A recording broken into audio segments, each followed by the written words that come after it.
Good morning. We are extremely pleased that you are here. It is good to come together for the purpose of co-creating. Do you agree? Yes. You're knowing what you are wanting. Yes. It evolves, doesn't it? Yes. You like the feeling of desire? Yes. If you say yes, and two of you did, then that must mean, it does mean, that you believe that your desire is possible. You believe that the full manifestation of it is happening. If a desire doesn't feel good to you, then that's because you are focused sometimes on what you want and sometimes on the slowness of it or the absence of it. And so you're introducing resistance into your vibrational mix. And when you introduce resistance into your vibrational mix, I want it but I don't have it, or I want it but it is difficult, or I want it but I've wanted it such a long time and it has not been coming, or I want it but I'm not certain if I should want it, or I think I want it but I'm not sure if I want that instead. In other words, there are things that you think that are in contradiction to your desires, and when you carve out those thought pathways, a thought pathway this way, a thought pathway that way, then you introduce unnecessary resistance and hindrance into your equation. Mostly what you do, better said, the way to describe what you are doing in better words, is that your desire is a vibrational frequency, and your beliefs about that desire are also vibrational frequencies. And if the vibrational frequency of your belief and your desire are in the same place, then there's no hindrance. The circuits are wide open. It's smooth going. Circumstances and events, cooperative components, are easily brought to you and you to them. But if you are thinking in contradiction to your own desire, which humans do a lot, because you are mostly looking at what is, as if the manifestation holds more importance than the creation that is underway. What is already manifested in your experience, and by that we mean, because you usually mean, the car that's in the garage and the people who are in your life and the way your life has already unfolded, the manifestations, the things you can see and hear and smell and taste and touch. Those manifestations, if they are pleasing to you, then you're usually not offering resistance. But if you are aware of what is and what isn't pleasing to you, well, then you introduce resistance. So vibration equals your point of attraction, and your point of attraction, meaning you offer a frequency that the law of attraction matches with cooperative components. And so if you're focused upon not enough money, then what keeps matching up with you are circumstances and events that match that. Do you believe that you are the creator of your own reality? Yes. Do you believe that therefore you are the attractor of it? Yes. And so as you are a vibrational offerer and therefore a vibrational asker and then a vibrational getter, our question to you is, are you getting what you want? And if you say sometimes or no, then what you are experiencing is sometimes being in the receiving mode of something either less than you want or in the receiving mode of flat out things you don't want, which means, oh, it's so simple once you put it this way. It means you have, maybe by default, maybe unconsciously, meaning you're not aware of what you're thinking, you just sort of do it out of habit. Do you ever do that? Do you ever just do things out of habit rather than thinking about them?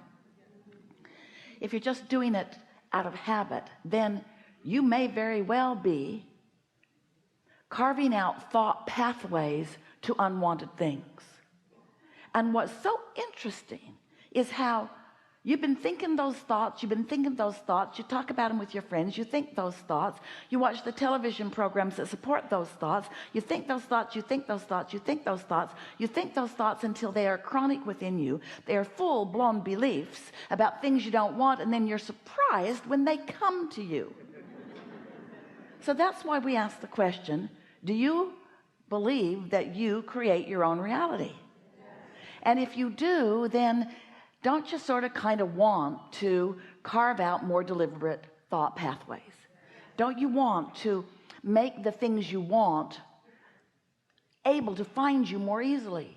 Don't you want to light up about that rather than about the opposite? Which makes us want to ask you another question. What influence are you under? Are you under the influence of your inner being? Because if you are, then you want to feel good, and mostly do, and therefore are in the place of opening thought pathways to what you want. But if you're under the influence of what is, of how it is, of something that's bothering you, then we get it. It feels logical that you ought to be able to point out that something is really screwy about that. And you certainly can. Just don't make it your life pattern. Point it out and then take the bounce, because when you know what you don't want, you know what you do want.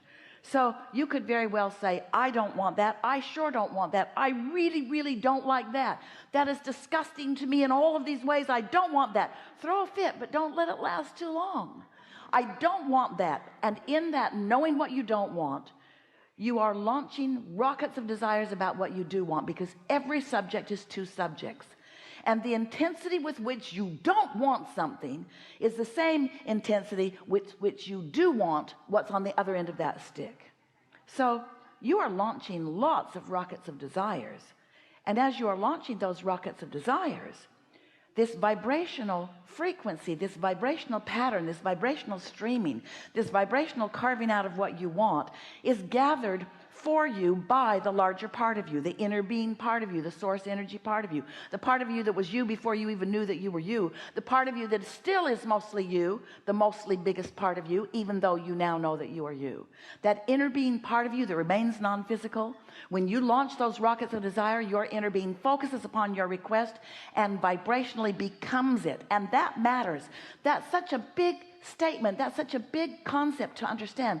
That's such a big part of your creative experience, because when you sift through this life experience like you said you would, and you come to your conclusions about what you don't want and therefore what you do want, and your preference is lobbed vibrationally into the ethers of this universe, your inner being focuses unequivocally on that end of the stick. Your inner being holds no resistance on your behalf. Your inner being believes never, never, never that you can't do it or that you can't have it. Once you carve it out, once you isolate it, once you identify it, and once you launch the rocket of it, which you're doing all day, every day, your inner being becomes the vibrational equivalent of what you've asked for. And when that happens, then on your behalf, a huge vortex of attraction begins to happen on your behalf as cooperative components are gathered in the beginning phases of the creation of what you have asked for, and all of its subtle nuances that you keep carving out all day, every day. Oh, it's huge. It's so big, and it is so wonderful, and it is what the expansion of the universe is all about. So there it is. It exists. Your creation is born and is nurtured and is growing and is becoming and is gathering the cooperative components. The only question then is, where are you in relationship to it?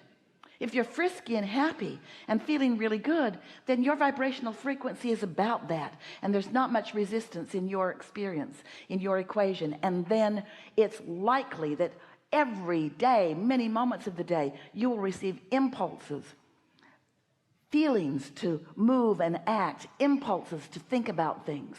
You'll be in on the juicy, deliberate, delicious unfolding of your own creation. You get to then be a witness to what you have set into motion, what your inner being has carried a good way, 99% of the way, in fact, what your inner being has carried a good way for you. And now your only work, step 1 happened, you asked. Step 2 happened, all of that we just described. Step 3 is you got to be in the receiving mode of that, not in the receiving mode of more of the absence of it. And how do you know when you're in the receiving mode? You feel good. You feel satisfied. You feel eager about it. How do you know when you're not?